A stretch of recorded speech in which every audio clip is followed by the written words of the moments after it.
Hey guys, welcome back to my channel. I hope you guys are doing very well.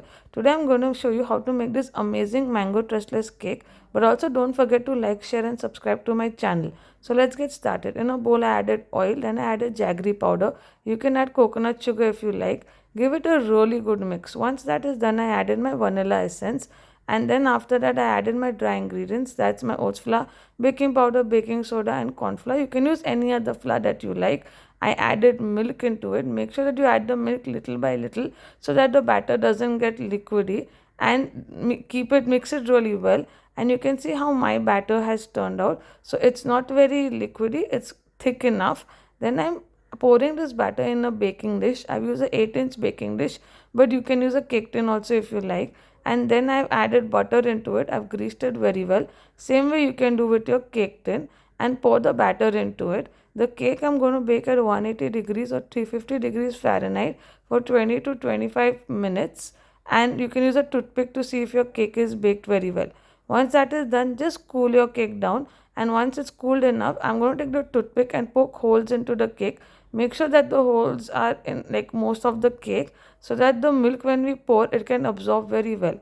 Now for the milk, I've used my regular milk.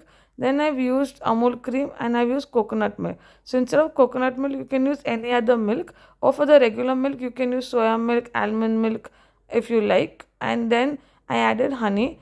You can add regular sugar or maple syrup and give it a really good mix. Once that is done, I have poured it into a measuring cup, but you can use a glass, or you can use this bowl only to pour it on the cake. Make sure that you pour the milk evenly around the cake so that it gets absorbed properly.